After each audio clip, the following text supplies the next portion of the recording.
Empecemos con una pregunta que, la verdad, es fascinante. ¿Por qué a veces una simple palabra o incluso una mirada que parece no tener ninguna importancia desencadena una respuesta emocional gigante, brutal y completamente desproporcionada? Hablamos de ese comentario mínimo que nos deja con un cabreo de horas o esa pequeña crítica que en lugar de motivarnos nos hunde por completo. En este análisis vamos a desentrañar este misterio y entender qué ocurre realmente en nuestra cabeza cuando las cosas duelen muchísimo más de lo que dictaría la lógica. Bueno, vamos a meternos de lleno en esto. El objetivo principal de este recorrido es aprender a identificar ese punto de dolor oculto. Vamos a descubrir ese núcleo emocional que gobierna en la sombra estas reacciones tan intensas. Y ojo, porque comprender todo este mecanismo no solo reduce esa inmensa sensación de caos mental en el momento, sino que además nos quita muchísima culpa de encima por el camino. Para lograrlo, vamos a seguir una pequeña hoja de ruta. Empezaremos por el misterio de la sobrereacción y qué es el núcleo reactivo. Pasaremos por el cuerpo y la memoria, y luego veremos las narrativas automáticas y cómo sanar la herida.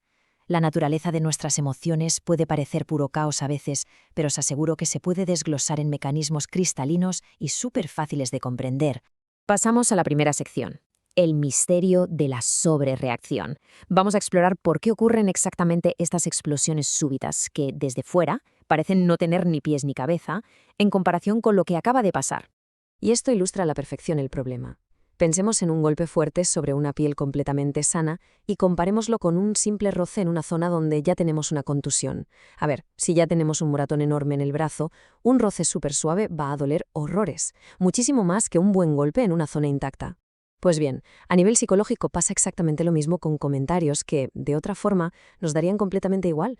Vamos a la sección 2. ¿Qué es el núcleo reactivo? Toca deconstruir qué es realmente este moratón en términos puramente psicológicos y cómo opera en nuestra mente. En psicología, a este moratón se le llama núcleo emocional reactivo.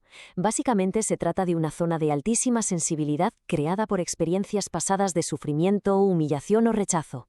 Y lo más fuerte de este mecanismo es que opera por debajo del radar, de forma totalmente inconsciente, actuando como una defensa automática que siempre está lista para saltar a la mínima que algo le recuerda a ese dolor original. Todo esto se resume en una frase absolutamente demoledora. El presente y el pasado se funden en un solo momento de dolor.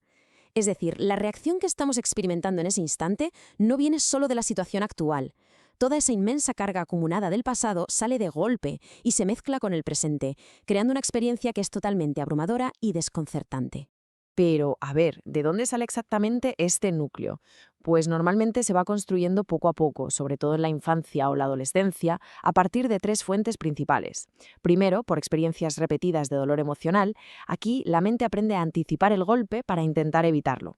Segundo, por heridas que no se han resuelto, como duelos suspendidos o traiciones que nos callamos. Y tercero, por necesidades afectivas insatisfechas, como la falta prolongada de cariño o reconocimiento. Vamos, que la mente se convierte en una experta en intentar protegernos a toda costa. Pasamos a la sección 3, el cuerpo y sus señales. Es el momento de cambiar un poco el foco hacia el componente fisiológico y descubrir cómo reacciona nuestro organismo frente a estas amenazas, antes incluso de que nuestra mente consciente se dé cuenta de lo que está pasando. El cuerpo nunca miente. Es nuestro primer intérprete infalible ante cualquier amenaza. Esto ocurre por un mecanismo biológico que es una pasada, el secuestro amigdalar. Resulta que la amígdala, que funciona como el sistema de alarma ultrarrápido de nuestro cerebro, toma el control absoluto de todo el organismo. Y lo hace rapidísimo, muchísimo antes de que el córtex prefrontal, que es la parte encargada del razonamiento lógico, tenga tiempo siquiera de encenderse y evaluar si la amenaza es real o es solo una interpretación. Esta chispa neurológica enciende unas señales físicas muy claras justo antes de que estallemos.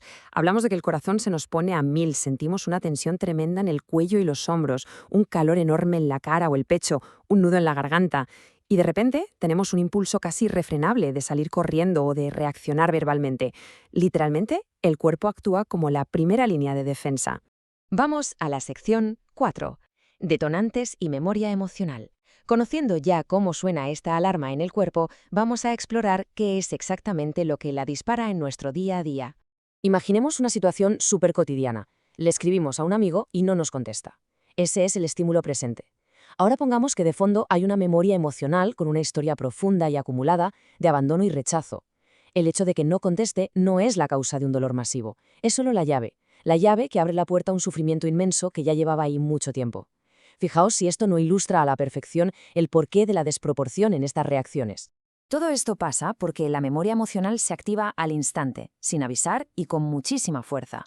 La emoción llega siempre antes que la explicación racional. Un simple tono de voz y ¡pum! Todo el peso del pasado se nos cae encima directamente al presente, de forma totalmente automática. Sección 5. Las narrativas automáticas. Ya hemos visto el impacto físico y el papel de la memoria emocional. Ahora vamos a adentrarnos en las películas que nos montamos. Esas historias dramáticas que la mente se inventa en milisegundos para justificar que estemos sintiendo tanto dolor. Porque claro, junto con el golpe físico, la herida siempre nos cuenta su propia historia. Y suele sonar un poco así. Es que siempre me pasa lo mismo, nadie me tiene en cuenta, van a por mí, o soy un fracaso total. Son pensamientos automáticos, radicales y súper negativos. Pero cuidado, porque en el calor del momento no pensamos que sean interpretaciones subjetivas, que va, nos los creemos a pies juntillas, sintiéndolos de manera arrolladora como verdades absolutas e innegables. Lo curioso es que estas historias acaban consolidándose en patrones de comportamiento sistemáticos. El patrón de evitación hace que queramos escapar o desconectar del mundo, la agresividad nos lleva a una hostilidad defensiva exagerada y el bloqueo nos deja literalmente congelados sin saber qué decir. Si notamos que repetimos esto una y otra vez, es el indicador rotundo de que estamos actuando de forma puramente mecánica. Es el núcleo emocional tomando las riendas, no una decisión consciente.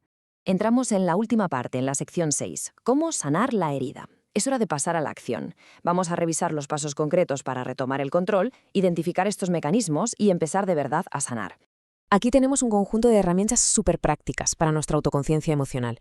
El primer paso es observar sistemáticamente qué cosas hacen que salte nuestra alarma en el día a día. Segundo, aprender a escuchar las primeras señales de nuestro cuerpo antes del desborde. Tercero, cuestionar activamente esas historias dramáticas y absolutas. Cuarto, rascar un poco para buscar de dónde viene ese dolor original en el pasado. Y quinto, acudir a acompañamiento psicológico. Porque sinceramente, ir a terapia, lejos de ser una debilidad, es uno de los mayores actos de inteligencia emocional que existen. Y atención, porque el punto verdaderamente crucial es este. Crear una pausa entre el estímulo y la respuesta es el núcleo absoluto de la regulación emocional. Aplicar técnicas súper sencillas, como respirar profundo justo al notar que se nos tensa el cuello, permite que el sistema nervioso se calme. Esto crea el espacio necesario para articular una respuesta reflexiva, en lugar de simplemente explotar. Durante esa valiosa pausa de la que hablamos, viene genial plantearse esta pregunta. ¿Esto que está pasando es real o es solo la interpretación de mi herida? Hacerse esta pregunta en medio de una reacción intensa crea de inmediato una distancia mental brutal, permitiendo ver la situación con muchísima más objetividad. Al final, comprender todo este entramado interno nos cambia la perspectiva por completo. Ya no pensamos, madre mía, es que soy demasiado sensible o estoy roto, simplemente reconocemos que tenemos una zona lastimada que está intentando protegerse con uñas y dientes. Este cambio de chip nos quita una culpa inmensa de encima y nos moviliza hacia una comprensión mucho más sana. Para concluir este análisis, vamos a dejar en el aire un pensamiento profundo y provocador. La próxima vez que se produzca una de esas reacciones emocionales desbordantes, ya sea en alguien de nuestro entorno o en nosotros mismos, vale la pena pararse un segundo y preguntarse con total honestidad, ¿ante esta situación puntual se está actuando verdaderamente por elección propia o es simplemente la herida la que ha tomado el control?